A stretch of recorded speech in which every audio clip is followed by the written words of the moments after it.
makin kesini kayaknya anggota parlemen semakin tidak peduli ya terhadap proses-proses perundangan. Peringatan keras bagi pemerintah juga gitu ya, bagi pembentuk kebijakan untuk oke, saatnya kita evaluasi kebijakan kita selama ini gimana.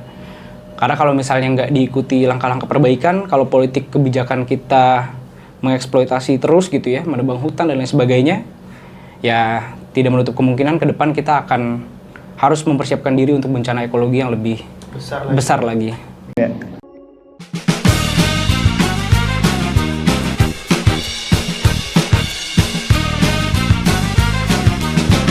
Kawan-kawan, selamat datang kembali di Parlemen Watch.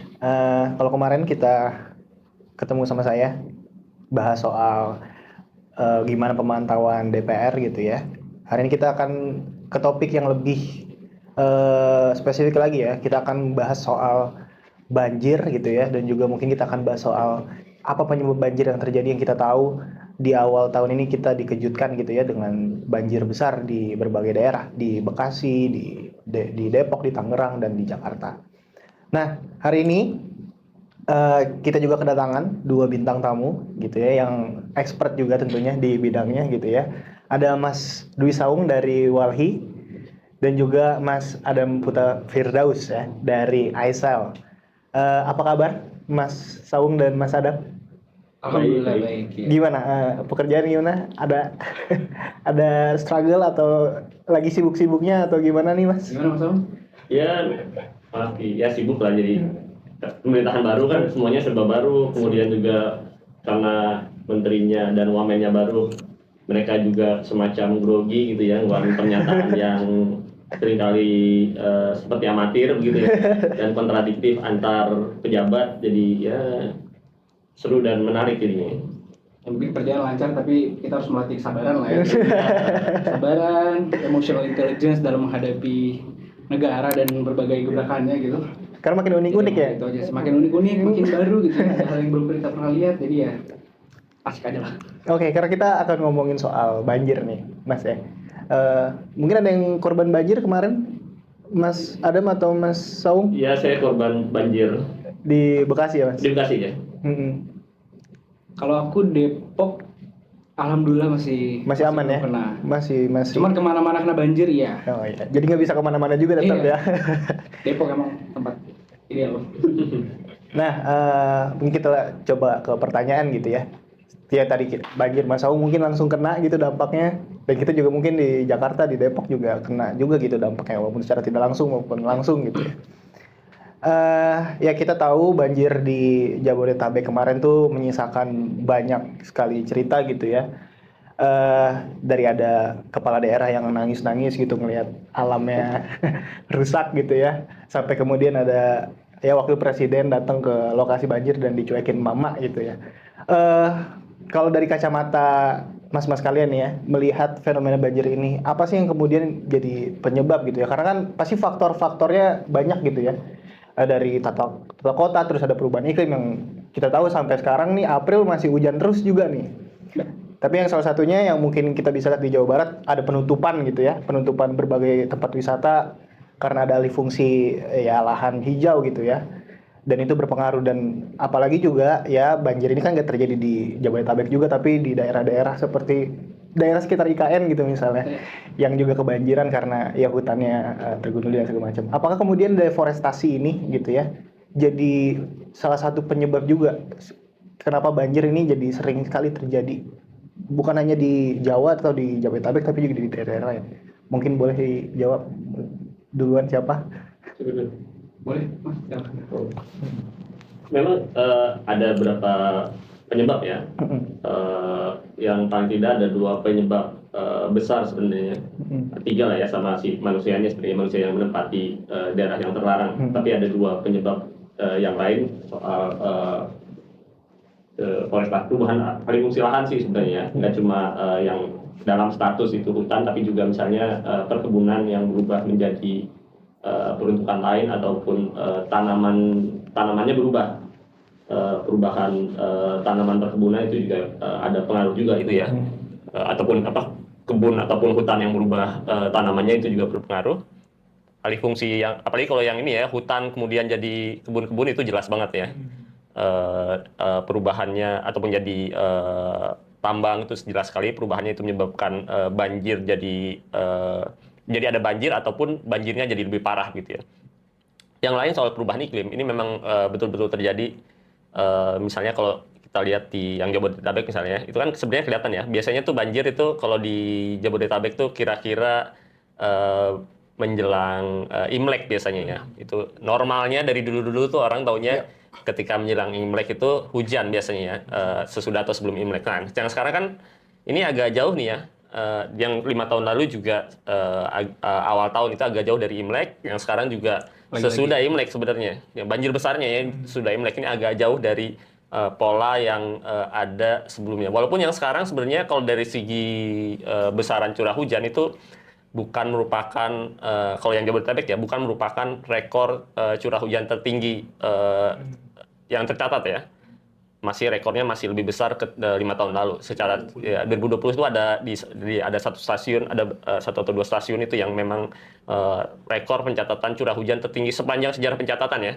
Bukan cuma sekedar di era Republik Indonesia, tapi dari zaman Belanda itu rekor tertinggi begitu. Jadi itu memang perubahan iklim yang kelihatan banget. Tapi kalau yang kemarin ada rekayasa cuaca juga sih sebenarnya ya. Jadi tidak terlalu sebesar yang sebelumnya, tapi tetap ada perubahan pola cuaca begitu ya, iklim jadi besarnya. Yang faktor lain yang ketiga ya soal ini ya, soal lokasi pemukiman segala macam itu yang juga ada faktor lain, daerah-daerah yang mestinya tidak ditempati, dia tempati. Ataupun perubahan saluran dan segala macam yang pembangunan tanggul ataupun pompa yang berparah itu faktor lain ya, faktor lain yang lebih kecil besarnya dibandingkan yang dua faktor yang tadi ya, alih fungsi lahan dengan perubahan iklim. Kalau dari Ya, aku sepakat banget ya. Mungkin kita harus menyikapi banjir yang terjadi ini sebagai peringatan sebenarnya bahwa perubahan iklim itu nyata, betul-betul terjadi dan dampaknya bisa betul-betul besar gitu. Dan peringatan ini harusnya diikuti dengan ya kebijakan-kebijakan dan hukum yang berpihak pada perlindungan lingkungan, perlindungan hutan. Karena kalau kita bicara deforestasi, kalau kita bicara hutan, itu ibaratnya apa ya? Pisau bermata dua sebenarnya. Kalau kita lindungi dia akan sangat favorable terhadap kita gitu ya. Dia akan menyimpan karbon, dia punya jasa menyerap air juga gitu ya yang bisa mencegah banjir, mengurangi laju perubahan iklim dan lain sebagainya.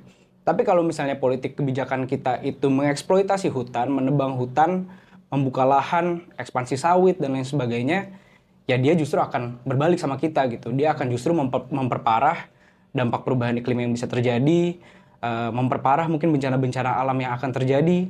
Jadi ini betul-betul peringatan sih menurutku gitu ya, bahwa perubahan iklim itu nyata, jangan main-main. Karena kalau misalnya udah bencana alam gini yang menderita siapa? Kita semua juga gitu kan, terutama masyarakat gitu. Jadi ya ini merupakan apa ya, peringatan keras bagi pemerintah juga gitu ya, bagi pembentuk kebijakan untuk oke, saatnya kita evaluasi kebijakan kita selama ini gimana. Karena kalau misalnya nggak diikuti langkah-langkah perbaikan, kalau politik kebijakan kita mengeksploitasi terus gitu ya, menebang hutan dan lain sebagainya, ya tidak menutup kemungkinan ke depan kita akan harus mempersiapkan diri untuk bencana ekologi yang lebih besar lagi. Ya. Karena ya ada gejala-gejala tadi ya. Bahkan ketika rekor curah hujan pun nggak sebesar ya, kita nggak bilang nggak membandingkan, tapi bukan rekor yang terbesar gitu ya. Tapi kita tetap rentan gitu sama sesuatu yang terjadi. Ini kan berarti membuktikan gitu, menggambarkan bahwa ya memang tempat kita tinggal ini sebetulnya sudah semakin tidak aman gitu ya untuk kita tinggali, karena tadi resiko untuk terkena bencana alam dan segala macam semakin besar gitu ya. Apalagi kan dari data gitu ya, ada dari data BNPB nih ya, kutip gitu ya, ada 1.756 bencana hidrometeorologi di Indonesia per November 2024 gitu ya. Tadi kita ngomong juga soal kebijakan itu sendiri.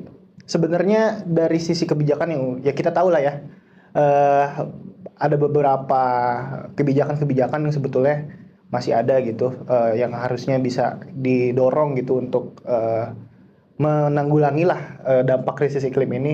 Tapi kemudian kita tahu juga bahwa di satu sisi itu masih progresnya masih begitu lambat gitu ya, masih tidak terlihat gitu ya. Sementara undang-undang minerba gitu misalnya yang mengeksploitasi, yang memperlebar eksploitasi terhadap lingkungan gitu ya, itu disahkan dengan begitu cepat.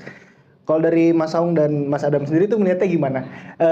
Gimana proses pembentukan kebijakan ini berpihak nggak sih sama tadi penanggulangan krisis iklim untuk melindungi kita gitu dari bencana ekologi yang lebih besar, atau justru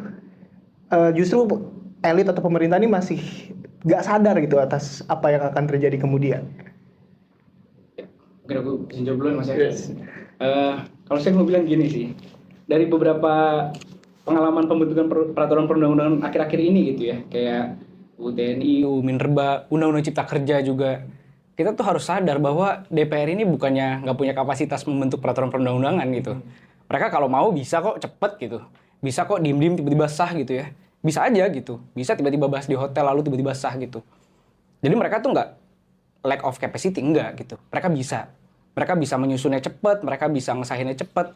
Tapi yang menjadi pertanyaan, kenapa peraturan perundang-undangan yang disahkan dengan cepat dan dengan seolah-olah urgensi tinggi gitu ya? Kenapa undang-undang kayak gitu? Undang-undang Minerba, undang-undang TNI dan lain sebagainya gitu. Padahal banyak banget peraturan perundang-undangan yang sebenarnya urgent untuk disahkan. Misalnya rancangan undang-undang keadilan iklim.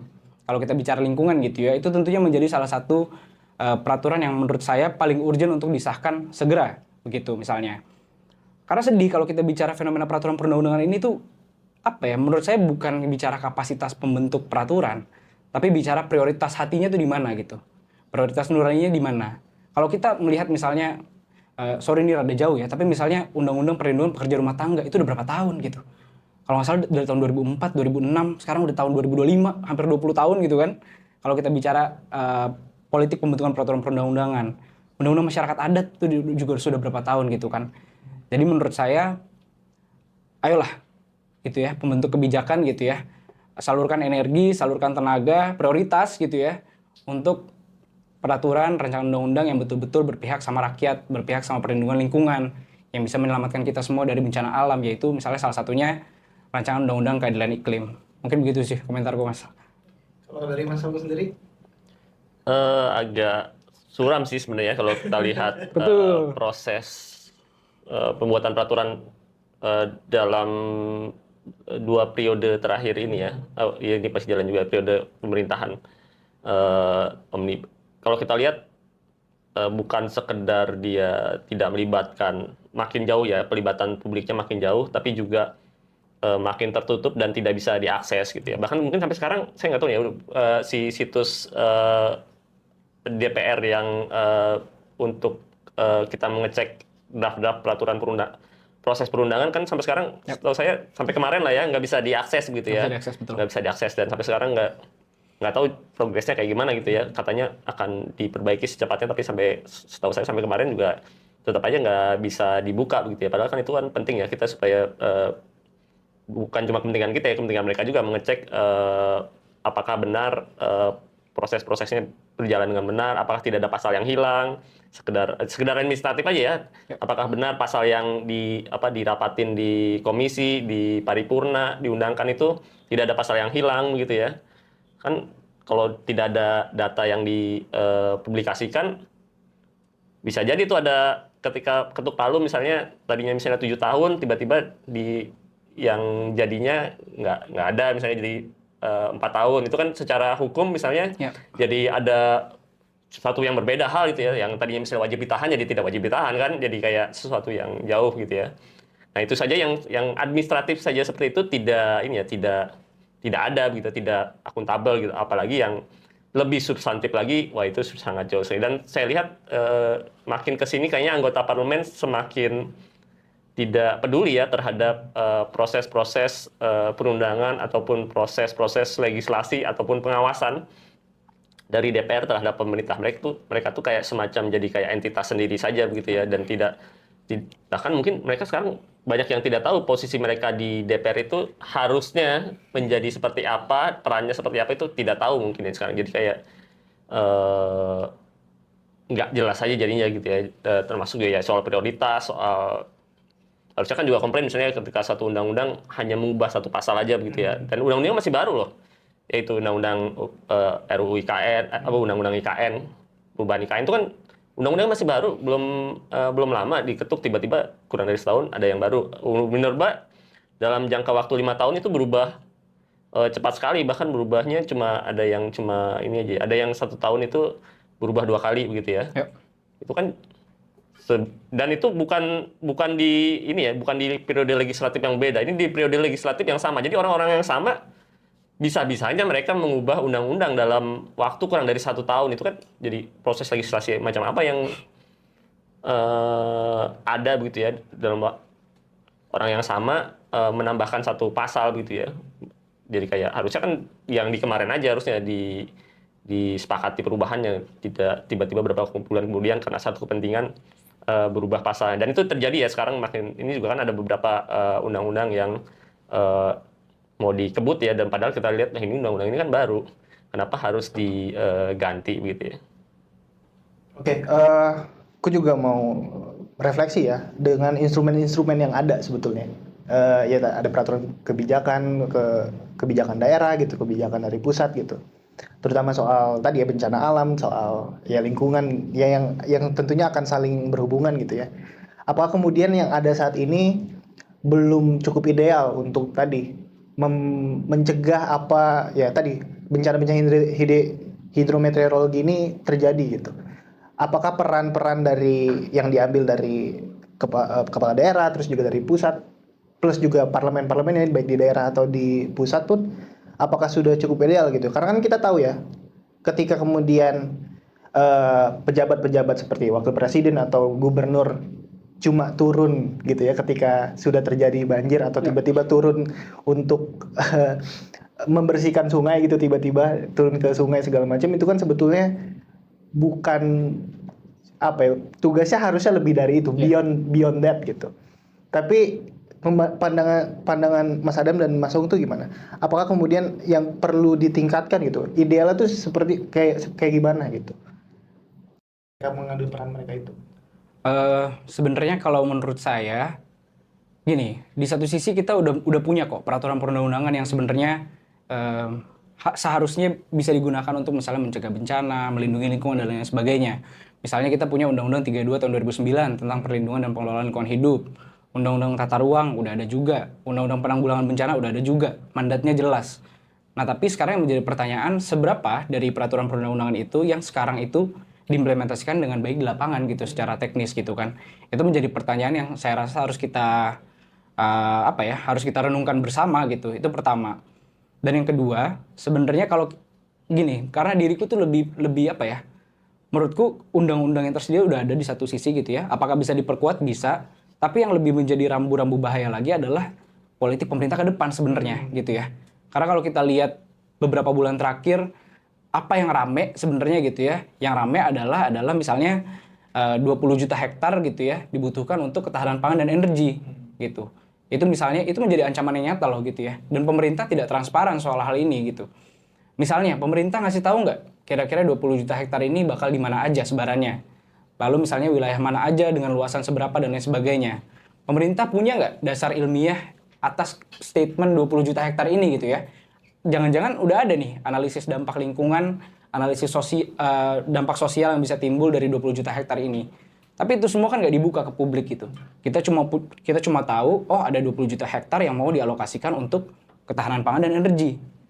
Terus kita disuruh tenang gitu ya, tanpa mereka buka apa-apa, kita disuruh tenang, nggak ada pembukaan hutan baru, tenang aja, kawasan hutan kita aman, hutan alam nggak akan ditebang gitu. Gimana kita mau tenang gitu kan? Karena politik pemerintah sekarang itu udah jelas, apapun dikorbankan untuk pangan dan energi, termasuk hutan, begitu. Saking sebegitu prioritasnya gitu ya. Dan mungkin gitu ya, kebijakan-kebijakan ini harus didukung sama transparansi dan partisipasi masyarakat. Yang pertama transparan gitu. Soal data, di mana aja kebijakan ini bakal take place gitu. Lalu sebarannya kayak gimana, menggunakan skema apa. Karena kalau kita bicara skema hukum, banyak sebenarnya. Dia bisa pelepasan kawasan hutan, jadi udah bukan kawasan hutan lagi gitu kan. Bisa penggunaan, bisa tiba-tiba ditetapkan sebagai kawasan hutan untuk ketahanan pangan dan energi. Jadi mekanismenya banyak, dibuka yang mana yang kira-kira akan digunakan untuk ini gitu ya. Lalu juga libatkan masyarakat gitu. Karena sekarang kalau misalnya mereka bikin kebijakan kayak gitu, masyarakat nggak dilibatin, yang ada ya rasa takut aja gitu. Oh ini bisa menimpa kita, bisa menimpa hutan adat kita misalnya. Bisa hutan adat kita yang dikorbankan, bisa rumah kita dan lain-lain sebagainya gitu. Jadi pemerintah harus transparan. Mungkin itu sih yang lebih menjadi penekananku gitu ya. Dengan bencana alam yang tengah terjadi, kayaknya perlu deh kita menimbang kembali prioritas kita gitu. Prioritas negara dalam hal ini seperti apa gitu. Apakah kita pengen jor-joran gitu ya, mengeksploitasi sumber daya alam gitu ya, segala hal lah dikorbankan untuk pangan dan energi, yang saya pun nggak tahu basis ilmiahnya apa, atau sepertinya udah mulai nih kita harus menyeimbangkan gitu prioritas kita dengan perlindungan lingkungan, karena itu tentunya nggak kalah penting atau bahkan lebih penting gitu. Mungkin gitu, karena sebenarnya ya, kemarin aku baca menarik banget, Undang-Undang Penanggulangan Bencana itu ngatur sebenarnya. Kalau tanggung jawab pemerintah, saya lupa tanggung jawab atau wewenang, baik pemerintah pusat maupun daerah adalah memastikan bahwa sumber daya alam itu tidak dieksploitasi melebihi kapasitasnya. Itu eksplisit dalam undang-undang gitu ya. Nah, sekarang kita tanyakan aja pada diri kita, apakah itu dilakukan gitu ya. Karena kalau saya dengar angka 20 juta hektar sih, getar dikit gitu ya, takut juga gitu. Lagi ada kebijakan-kebijakan mendabrak seperti PSN. PSN belum, iya. Ya, mungkin begitu sih Mas. Oke, kalau dari Mas Ong sendiri, Ya ada ini ya, ada regulasi nggak sekedar perundang-undangan tapi yang lain-lain, termasuk juga regulasi di penegakan hukumnya yang kayaknya nggak jalan dan nggak sinkron dan tidak dilakukan apa ya, kayak angin-anginan juga ya penegakannya, kayak kemarin karikatif gitu ya. Dan kita pengen lihat sebenarnya bukan sekedar dia datang ke sana ataupun ngomong sesuatu, tapi kan kalau di dalam pemerintahan ataupun misalnya anggota legislatif yang kita lihat kan dokumennya. Yep. SK yang ditandatangan apa, perda yang mereka tandatangan apa, undang-undang yang mereka tandatangani apa, perpres yang ditandatangani apa, permen yang ditandatangani apa. Kalau itu nggak ada, ya kayak kita aja lagi ngomong di sini begitu ya. Kan padahal kekuatan pemerintah dan parlemen, level parlemen manapun itu di situ kan. Kekuatannya ada di ketika mereka mengesahkan perda, ketika mereka menandatangani sebuah SK kalau untuk kepala daerah yang paling bawah ataupun menteri ataupun itu kan ada itunya, ataupun penegak hukum ketika sprindiknya keluar, itu kan kekuatan mereka ada di situ.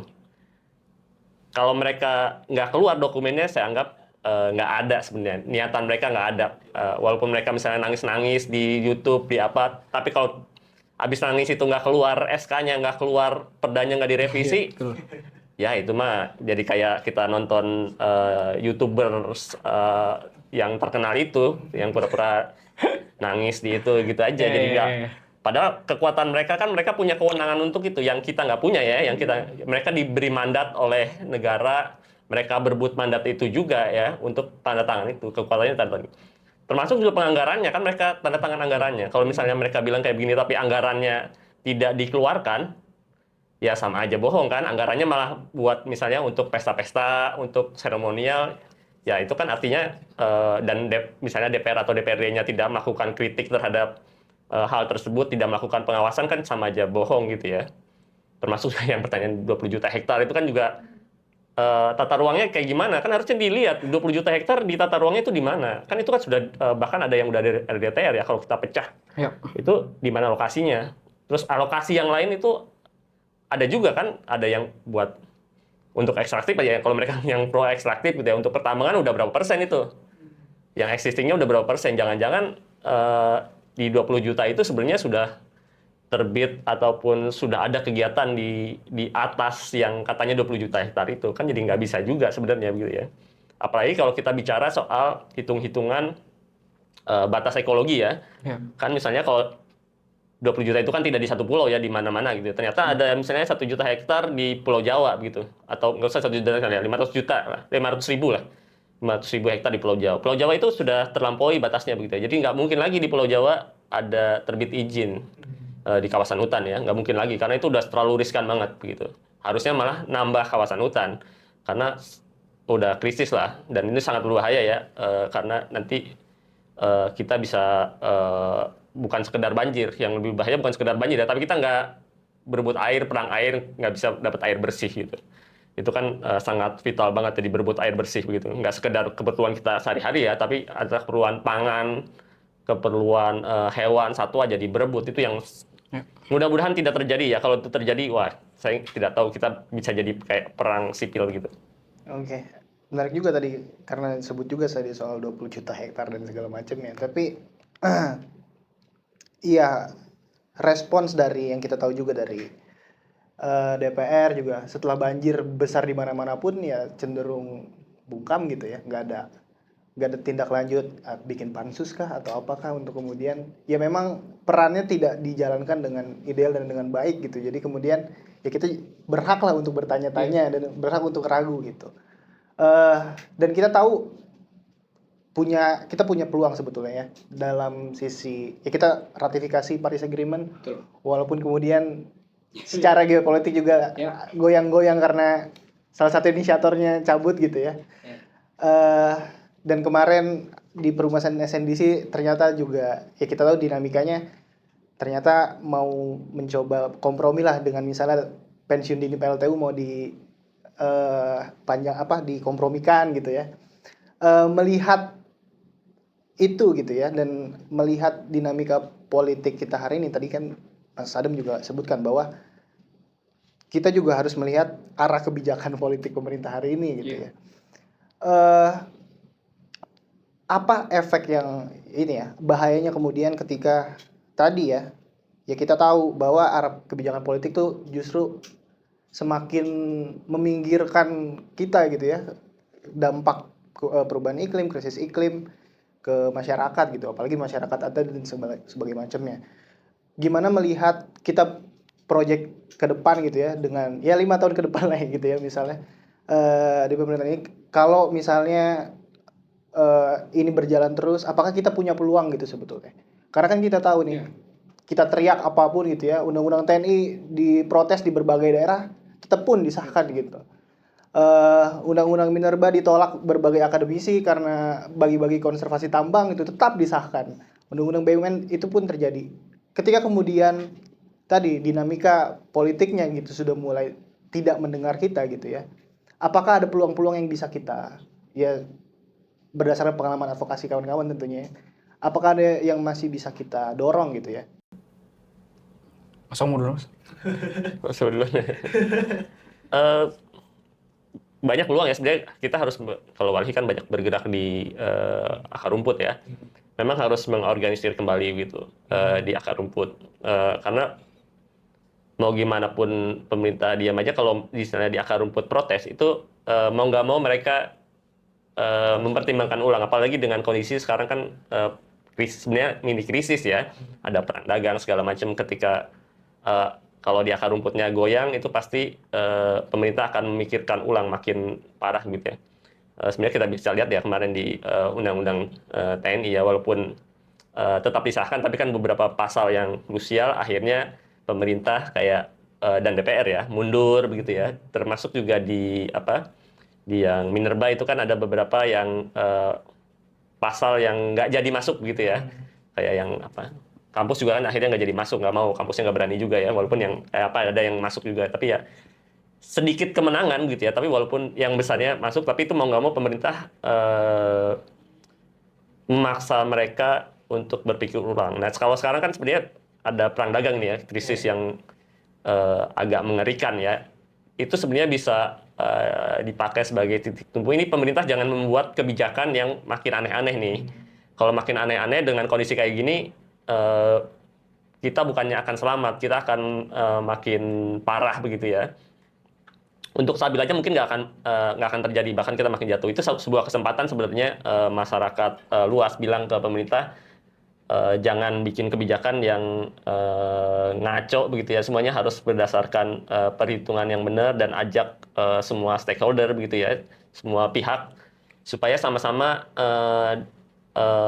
diuntungkan begitu ya. Jangan kayak sekarang misalnya satu pihak saja yang diuntungkan, malah pihak lain yang tidak diuntungkan. Itu peluangnya saya kira malah besar sekali begitu ya sekarang. Walaupun kalau kita dari sisi kita lihat di sisi seberang mereka yang mengambil kebijakan, kayak semacam sekarang sudah tidak ada oposisi ya, semuanya sama semua begitu ya. Jadi kayak publik, masyarakat melawan mereka yang harusnya ada oposisinya begitu ya, jadi satu. Itu yang satu sisi yang sangat sulit buat kita juga. Kalau dulu kan misalnya ada pihak yang mengambil kebijakan yang bisa kita titipi untuk pesan kita ya, yang sekarang lebih sulit ya. Tapi sekarang teman kita malah lebih besar ancaman krisis begitu ya. Mudah-mudahan sih ini teman kita yang ini jadi tekanan terhadap pemerintah dan parlemen untuk mengambil kebijakan yang lebih rasional gitu. Iya, kalau aku gini sih Mas, maksudku kalau kondisinya gini terus gitu ya, kalau kita terus kalau pemerintah terus memprioritaskan PSN, memprioritaskan misalnya pangan dan energi dan lain-lain tanpa melihat aspek lain gitu ya, tanpa melihat aspek lingkungannya, tanpa melihat aspek manusianya dan lain sebagainya, menurutku apa yang akan datang 5 tahun ke depan ya chaos gitu. Chaos dalam hal apa? Bencana ekologi akan meningkat dan juga bencana sosial sebenarnya gitu ya. Kita sekarang sudah lihat bagaimana PSN itu memicu kekerasan dan konflik di mana-mana gitu kan. Dan ini berpotensi menjadi semakin parah gitu. Jadi pemerintah harus mengevaluasi kembali prioritas mereka dan kebijakan mereka. Dan kalau untuk peluang apa yang bisa kita lakukan, sebenarnya ya yang pertama menurutku karena kondisinya sudah seperti ini menjadi apa ya, seruan untuk kita semua lebih bersolidaritas lagi gitu, untuk saling jaga lagi dan saling berjuang bersama-sama lagi gitu. Di satu sisi memang ada kebijakan yang ya dalam tanda kutip buruk gitu ya, yang mengancam, itu yang harus kita lawan bersama. Tapi di sisi lain ada juga kebijakan-kebijakan yang menurutku berpotensi menjadi peluang dalam tanda kutip gitu ya, menyelamatkan kita juga gitu. Dan itu menjadi kebijakan-kebijakan yang harus kita dorong gitu. Jadi aku sepakat gitu ya, pengorganisiran masyarakat, memperkuat masyarakat dan solidaritas kita secara kolektif itu penting. Tapi juga kerja-kerja menurutku untuk bersama-sama menolak peraturan perundang-undangan yang bermasalah dan mendorong peraturan perundang-undangan yang justru baik itu juga menjadi penting gitu. Pemerintah kan suka biasanya kan satu undang-undang menjadi solusi atas semuanya gitu. Kayak Undang-Undang Cipta Kerja misalnya. Nah sebenarnya untuk menanggapi masalah ini juga jelas menurutku. Ada kok satu undang-undang yang bisa menjadi payung gitu ya untuk mengadres semua masalah ini, ya Undang-Undang Keadilan Iklim. Dia mengatur mengenai misalnya mitigasi perubahan iklim, aspek kebencanaan masuk di situ, aspek perlindungan lingkungan masuk di situ, aspek misalnya kita mengurangi emisi masuk di situ gitu kan, aspek kelompok rentan masuk di situ. Jadi ini satu undang-undang yang sebenarnya bisa jadi payung gitu ya, jawaban untuk mengadres banyak masalahnya yang terjadi saat ini gitu. Misalnya Undang-Undang Cipta Kerja itu kan ibaratnya satu undang-undang jadi payung untuk semua gitu kan. Nah untuk menjawab permasalahan hari ini menurutku Undang-Undang Keadilan Iklim itu menjadi satu kesempatan gitu ya, satu peluang yang harus kita dorong bersama gitu sih Mas. Menarik, tadi banyak juga kita bicara soal tadi pengorganisasian masyarakat, juga Walhi juga yang ku tahu juga tentu aktif gitu ya di akar rumput dan segala macamnya. Ku ingin coba kita baca tadi ya kendalanya yang kemudian bikin sulit sekali gitu kita mengorganisasi atau kemudian menumbuhkan kesadaran kolektif terutama soal krisis iklim yang padahal tentunya ketika ini kemudian terjadi atau kita sudah terlalu lambat untuk menghentikan lajunya gitu ya, itu pasti akan sangat berdampak gitu kepada kita. Aku mau tanya, tantangan apa sih yang dihadapi Walhi, Aisel gitu ya, ketika kemudian mau mencoba gitu ya untuk mengadvokasi isu-isu atau narasi tentang keadilan iklim ini gitu, karena ya kita tahu ketika kita nggak kena dampaknya secara langsung sekarang, kita pasti akan kena dampaknya langsung beberapa tahun kemudian gitu ya. Mungkin ada tanggapan? Iya, mungkin aku nggak mau bahas tantangan Aisel spesifik gitu ya. Saya mau bahas mungkin lebih ke tantangan atau kendala yang dialami masyarakat sipil pada umumnya. Yang pertama akses informasi gitu. Dan transparansi sebenarnya. Akses informasi dan partisipasi berarti kita gabung aja gitu ya. Jadi seberapa banyak gitu ya dokumen-dokumen yang sekarang nggak bisa kita akses gitu. Misalnya kalau dalam konteks kehutanan, kita hampir nggak bisa akses semua sekarang gitu. Untuk kita akses itu sulit sekali. Jadi kayak for starters kita butuh keterbukaan informasi itu gitu ya. Agar masyarakat, karena gini, masyarakat nggak tahu, kita nggak tahu bukan karena mungkin kita antipati atau kita nggak peduli, enggak. Kadang aksesnya emang nggak ada gitu. Kadang aksesnya emang tertutup dan itu yang pelan-pelan harus dibuka dan harus dijembatani gitu. Yang kedua partisipasi, mungkin aku mau bahas terkait misalnya ya pembentukan peraturan perundang-undangan sekarang yang tertutup, tidak transparan, ngebut gitu ya, nggak ada partisipasi bermakna di situ. Itu satu hal. Dan yang lebih parah lagi adalah seringkali ketika masyarakat udah bersuara justru dikriminalisasi. Itu jadi tantangan sendiri gitu. Karena gini ya, kalau kita melihat ada kasus kriminalisasi gitu ya, misalnya ada orang ngomong di medsos soal isu publik gitu ya, soal lingkungan, soal operasi PTA atau apa gitu ya, kalau dia dikriminalisasi, itu dampaknya nggak ke dia doang loh gitu. Itu dampaknya ke semua orang yang punya concern dan mau ngomong, itu bisa menjadi enggan untuk ngomong gitu. Dan itu bahaya sekali, dan seberapa banyak kita temukan kasus-kasus kriminalisasi terhadap pejuang lingkungan hidup gitu. Jadi mungkin dari aku 2 itu sih. Jadi yang pertama akses informasi memang nggak ada aksesnya, akses partisipasi dalam pembentukan peraturan perundang-undangan kita nggak dilibatkan secara bermakna, dan yang ketiga ketika kita berusaha terlibat malah diserang gitu. Nggak hanya selalu kriminalisasi ya, kadang itu berupa ancaman, ancaman kekerasan, ya buzzer juga gitu ya. Kita udah tahu. Jadi banyak sekali tantangan kita untuk mengadvokasikan isu-isu publik ini gitu. Kan gitu sih Mas. Kalau dari Mas Ong sendiri dari Walhi ya, yang tentunya turun ke Kalau di ini ya, kalau kita di lapangan misalnya kita beberapa kali melakukan survei ataupun riset di kondisi masyarakat gitu ya. Mereka sebenarnya tahu ada krisis lingkungan ataupun krisis iklim. Mereka tahu apa banjir, kekeringan, perubahan iklim. Mereka tahu apa isu yang sampah juga termasuk. Itu salah satu yang biasanya termasuk masalah besar gitu ya, yang mereka anggap biasanya salah satu top lah ya. Terutama kalau sekarang kan banyak perkotaan di Indonesia kan 60% udah tinggal di kota ya, itu jadi salah satu yang top. Kalau yang mereka tinggal di hutan biasanya soal hutan ya, kebakaran hutan segala macam itu pasti itu udah jadi kayak nomor 1 gitu ya, di survei itu jadi nomor 1.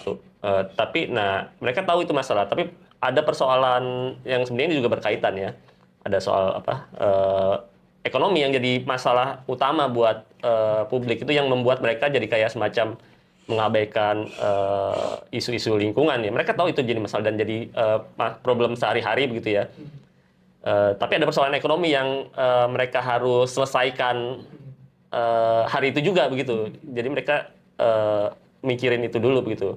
Yang sebenarnya ini sangat berkaitan dengan yang tadi isu-isu lingkungan itu sebenarnya ya. Mereka kayak begitu kan sebenarnya karena misalnya hutannya dihabisin, terus kemudian ada relasi kuasa yang membuat pemusatan kekayaan kita ada di segelintir orang gitu ya, yang mengakibatkan mereka, dan sistem peraturan juga yang membuat mereka tidak bisa mempunyai akses gitu ya. Akses kalau kita sebut sebenarnya secara struktural mereka dibuat miskin begitu, melalui berbagai macam skema peraturan, izin dan segala macam yang membuat mereka dibiarkan menjadi miskin begitu. Nah ini yang di masyarakat itu sebenarnya yang jadi masalah, dan mereka kesadaran mereka bahwa ini ada persoalan ini yang menyebabkan mereka miskin itu masih perlu kita ini ya, perlu kita latih gitu ya, bahwa mereka tuh harus kita bilang bahwa ini nih penyebabnya kamu miskin itu, bukan sekedar kamu malas gitu ya, bukan sekedar kamu nggak berpendidikan, tapi karena misalnya kamu nggak bisa berpendidikan karena memang dibuat susah orang untuk sekolah gitu ya, yang harusnya duit untuk bangun sekolah malah dipakai buat yang lain, yang harusnya dipakai untuk gaji guru malah gaji pejabat-pejabat itu misalnya. Jadi yang kayak begitu perlu kita sadarkan ke mereka bahwa kenapa mereka kayak begitu tuh karena ada kebijakan yang memang tidak berpihak ke mereka begitu ya.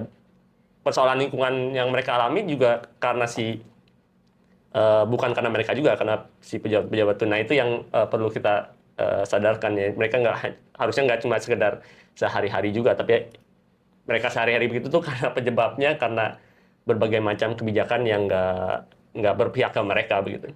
Sebenarnya mereka sadar loh sebenarnya, kalau kita tanya gitu ya. Saya baru di lapangan kemarin ya, ketika saya tanya gitu ya, ini sebenarnya kita kan orang bodoh ya, tapi semenjak ada ini, ada sebuah ini ya, sebenarnya kita jadi berkurang nih tangkapan kita, padi kita jadi berkurang, ini kita jadi berkurang, iklim sepertinya jadi berubah,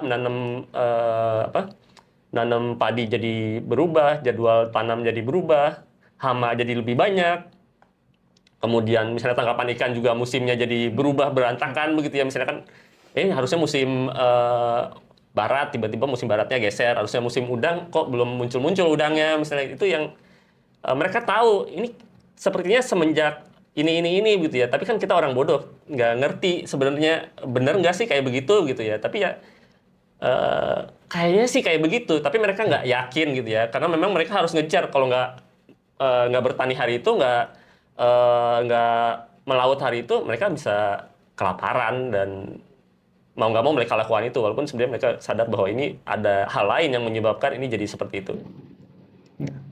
Menarik juga karena ya kalau dari narasi pemerintah hari ini gitu ya, eh, pemerintah justru kayak membuat kebijakan-kebijakan ini untuk sesuatu atau jadi trade off lah, misalnya kerusakan lingkungan gitu, jadi trade off untuk misalnya ketahanan pangan gitu ya, misalnya kayak misalnya Prabowo bilang alih fungsi lahan menjadi sawit, ya nggak apa-apa kan, sawit juga ada daunnya gitu kan, segala macam. Atau kemudian ketika ekonomi turun gitu, pembelaannya bahwa kalau pangan aman, kemudian kita akan aman. Tapi kemudian di satu sisi dengan apa yang dilakukan pemerintah tentunya akan jadi membuat kita semakin rentan juga secara pangan pun gitu ya. Aku mau tanya deh, dengan kebijakan-kebijakan yang seperti ini, dengan respon-respon pemerintah yang suka unik-unik, terus juga ya tadi dengan PSN, dengan food estate, dengan 20 juta hektar hutan dan segala macam, dan juga dengan dinamika di DPR saat ini gitu ya. Aku mau kita rating gitu ya, harapan kita ke depan soal kebijakan-kebijakan pro iklim dalam tanda kutip dari 1 sampai 100 dan alasannya kenapa mungkin. Ini harapan atau kayak tingkat kepercayaan gitu ya maksudnya? Tingkat kepercayaan dan adakah harapan di sana gitu. Oke. Mungkin kalau aku gitu ya, sebenarnya mau nanggepin dulu, maksudnya kalau misalnya kita bicara PSN, bicara ketahanan pangan dan energi, kalau kita bicara ini for the greater good gitu ya. Yang pertama, apakah programnya berhasil, dan yang kedua, kita perlu tanyakan itu ke misalnya orang-orang yang rumahnya digusur untuk proyek-proyek ini. Tanyakan itu pada misalnya masyarakat adat yang hutan adatnya direnggut untuk proyek-proyek ini. Karena aku yakin yang mereka rasakan rasa sakit aja gitu. Mereka nggak merasa ini for the greater good untuk negara dan lain sebagainya. Yang mereka rasakan cuma sakit dan sedih aja gitu. Itu mungkin perlu ditekankan. Tapi untuk rating kepercayaan, mungkin 2/10 lah ya. 2/10. Maksudnya 2 itu harapan aja sebenarnya. Karena kita butuh sesuatu untuk dipegang, untuk kita pegang gitu ya, untuk kita terus berjuang lawan. Ya aku sisakan 2 itu gitu ya. Dan kayak aku bilang tadi, banyak sebenarnya yang bisa kita dorong, peraturan yang menjadi peluang gitu ya. Tapi ya lagi-lagi melihat kondisi saat ini, melihat politik pemerintah saat ini, politik hukum kebijakannya seperti apa, kondisi demokrasi saat ini seperti apa, ya aku rasa 2/10 sih. Gitu ya. Dalam 2, aku kira karena yang terpilih presiden nomor 2 gitu, bukan ya? Bukan dong, wah, bahaya. Kalau dari Mas Aung gimana? Iya, kalau saya melihat dari dokumen resmi yang dikeluarkan ya, misalnya RPJMN, RPJP, kemudian APBN, termasuk APBN apa ini efisiensi ya, sebenarnya harusnya APBN perubahan yang tidak jelas itu ya. Tampaknya sekitar 30 aja ya, 30 dari 100 ya. Itu pun kalaupun itu dijalankan dengan benar begitu ya. 30 itu kalau dijalani dengan benar ya. Kalau misalnya di tengah-tengahnya berubah, ya mungkin pelaksanaannya istilah dalam artian ya. Itu kan sebenarnya kalau misalnya sesuai niatnya begitu 30 lah. Tapi kalau melenceng dari niatnya mungkin tinggal cuma 5 aja gitu ya. Kan misalnya ini contoh aja lah ya. Misalnya makan siang gratis gitu ya. Itu kan sebenarnya niatnya bagus ya untuk mereka yang kurang mampu makan. Tapi kan kalau pelaksanaannya kayak sekarang tidak ada dapurnya, tidak terstruktur perencanaannya, ya akhirnya jadi banyak yang jadi kalau candaan orang di ini ya di sosial media program mencret nasional jadinya gitu ya, karena nggak, dan banyak kejadian kan baru-baru ini kan juga kejadian jadi kayak begitu, misalnya soal kawasan hutan untuk energi, kawasan hutan untuk pangan. Dan ini pernah terjadi di beberapa rezim sebelumnya pernah terjadi. Akhirnya cuma jadi upaya pengambil kayu aja begitu. Walhi juga pernah mengingatkan dari zaman dulu ya bahwa ini akhirnya jadi upaya walaupun niatnya secara teoretik dokumen bagus begitu ya, tapi kalau pelaksanaannya tidak akuntabel, kemudian juga melanggar asas pemerintahan yang baik begitu ya, konflik kepentingan dan segala macam tidak dihindari, ya akhirnya jadi kayak semacam pencurian kayu aja target kita untuk pangan mandiri, target untuk energi mandiri, kebun pangan, kebun energi akhirnya jadi ya tidak tercapai juga gitu. Ataupun industrialisasi di hulunya nggak akan tercapai karena niat baik kalau tidak diikuti dengan proses dan pelaksanaan yang baik juga kan nggak akan terjadi. Makanya saya kasih nilai ya kalau benar-benar 30 lah ya. Ada berapa banyak kelemahannya ya, di detail banyak kelemahannya di perencanaan itu ya. Tapi kalau misalnya dia walaupun lemah tapi dilaksanaan dengan baik ya 30 lah. Tapi kalau enggak ya 5 jadinya. Bahkan mungkin bisa jadi negatif. Karena Minus ya? minus ya, karena apa yang diniatkan dengan yang dilaksanakan berbeda jauh gitu. Remedial lah ini yang berarti ya. Kalau Iya, diulang lagi gitu diulang ya. lagi, ulang lagi. Ya mungkin pertanyaanku terakhir ya. Tadi kita juga banyak ngomong soal peluang-peluang kebijakan yang segala macam. Aku pengen tanya juga beberapa mungkin kebijakan-kebijakan yang mungkin sedang dirumuskan dari DPR dan pemerintah gitu ya, yang bisa jadi peluang untuk kita dorong gitu ya. Apa aja sih yang ada saat ini gitu, dan yang mungkin teman-teman advokasi juga gitu ya, entah di koalisi, entah di internal masing-masing gitu, dan apa alasannya? Ya, mungkin kalau dari aku udah jelas gitu ya. Yang pertama Undang-Undang Keadilan Iklim. Karena aku rasa itu bisa menjawab banyak aspek permasalahan yang kita hadapi saat ini. Yang kedua, Undang-Undang Masyarakat Adat sebenarnya. Karena di tengah rezim seperti ini dan di tengah ancaman pembangunan mendatang, masyarakat adat merupakan salah satu subjek yang patut kita lindungi bersama gitu. Dan yang ketiga, saya tahu gitu ya, proses Undang-Undang Kehutanan ini sedang berproses. Kita harus kawal bersama itu substansinya.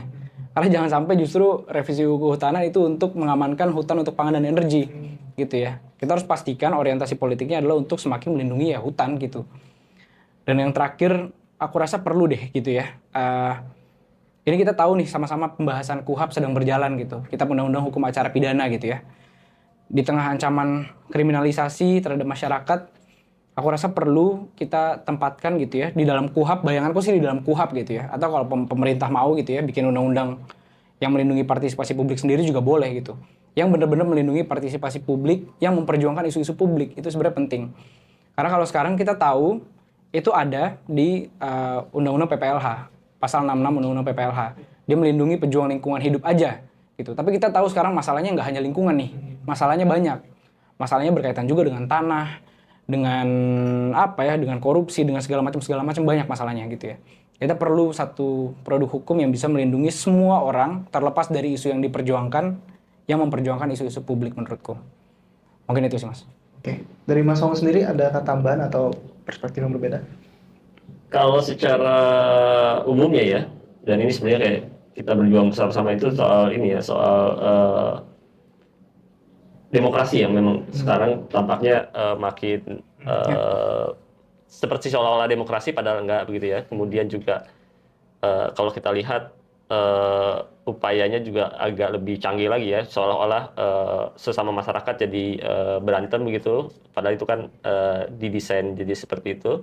Ini yang sangat berbahaya ya, di luar isu lingkungannya sendiri ya misalnya, yang penting juga ini, tapi yang ini tuh bisa menyebabkan semuanya jadi hilang gitu ya, ketika suara-suara yang berbeda itu diupayakan tidak ada. Itu yang menurut kami jadi kayak ini sangat berbahaya banget gitu ya, kalau nggak boleh ada sesuatu yang berbeda begitu ya. Padahal ini kan penting ya untuk melakukan kontrol gitu terhadap apapun kebijakan yang diambil ya.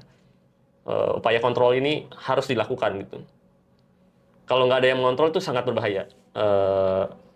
Apalagi kalau misalnya hanya menerima yang setuju saja. Dan kita kan udah lihat ya di pemerintahan sebelumnya, upaya-upaya untuk melakukan koreksi baik di dalam ataupun di luar itu dinegasikan begitu ya. Dan sekarang jadi lebih parah gitu supaya nggak didengar dengan menggunakan, sekarang kan canggih ya, doxing atau buzzer segala macam-macam lah, dengan cara yang lebih, termasuk juga mengeluarkan berbagai macam undang-undang yang membuat kita lebih sulit, dan hakimnya juga kayak begitu, kejaksanya kayak begitu. Ini sangat berbahaya banget gitu ya. Dan terbukti sebenarnya ya, apa yang teman-teman masyarakat sipil ingatkan ya, di berbagai macam proyek itu terjadi. Misalnya yang kelihatan lah ya, apa IKN misalnya kan, kita udah ngingetin lama itu, udah dari awal berdiri, jangan begitu, jangan mengulangi kesalahan ketika membangun proses Jakarta itu terjadi gitu ya, hutannya di kayak begituin, proses bangunnya kayak begitu.